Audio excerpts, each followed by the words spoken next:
Okay, so we did the punching video and that kind of thing. Now we're doing the kicking video. Now, believe it or not, there's gonna be some kicks you're gonna use like in a dojo, in a studio, to make cool movies, to kick someone off a horse if you're in medieval times. Okay, so that's where they start and end in their usefulness. So we're gonna talk first about the kicks you don't wanna do and why, and then we're gonna move into some kicks you can do and you should do and times to do them in. Okay, so we're gonna start by doing some kicks that look good in the studio, look good in a dojo, and even on TV, and that's cool. Even just like playing around with your friends, like, you know, these are cool things that you can use, you know, to look good, and there's nothing wrong with that. So, but you are not using these in any kind of real fight, okay? So we're gonna start by showing you the ones that look good, look cool, and I'm not that good at doing these because I don't practice them because they're not gonna be useful to me, you know? Some of these, it's been a while. Like the roundhouse kick, right? You get the high kick, right? Now, I know for carry kicks, I was showing you some stuff that looked like they were getting high, but we'll talk about that later. This one, I haven't done this in years, but that one. All those ones, you are not using those in an actual fight. The reason why you're not using those ones in an actual fight, I know I used one or two of those in my primer to look cool, and that's fine.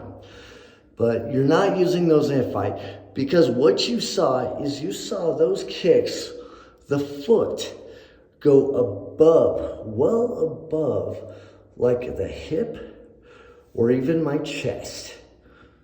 One or two of those, they went right above my head. I'm not necessarily short either. So what happens is, someone does those, I'm grabbing. I'll grab that. I want to grab that. I'll grab that foot. I'll grab that leg.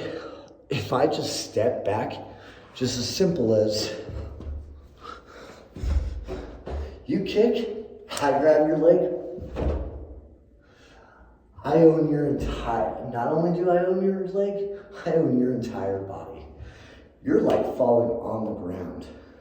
And then from there, I'm probably going to am easily able to do a joint manipulation at that point. So nothing above waist high. That is the perfect rule of thumb. Just nothing above waist high or anything that a person can easily just grab, right? Okay, so we got that out of the way of stuff you do not want to do and why. Because again, I can take advantage of that situation. Okay, like my carry kick video, those may have even in some ways been too high, but like in the carrot kick, for example, I do it kind of fast, but the idea is, so you kind of kick up like that, kick up like that, kick up like that. Actually, I'm not even getting above waist high with that, right? Oh, shit, okay. My bad. Okay, so sometimes we make mistakes. Okay, so we got that. Now, a couple other kicks you can do is just a quick, if someone kicks you with a high kick, that or the carry kick. Now, there's such a thing as running stop kicks for your... Now, also too, when you're doing this stuff, you want your stance kind of with slightly bent knees. Because if you lock your knees, not only could you pass out, if you stay in locked knees too long, it's natural to have a slight bend, right? But locked knees, I can come up, kick. if I just come up,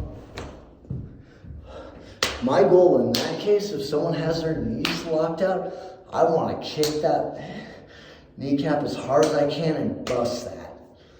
And you don't want to be on the receiving end of that. So pretty much we've learned how you don't want to telegraph.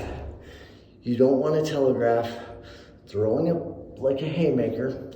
You also don't want to telegraph by kicking too high above your waist. And I hope this was a fun, educational video, and keep having fun. Just practice on both sides and just have fun with it. And I know you'll keep making really good progress. Thank you for watching.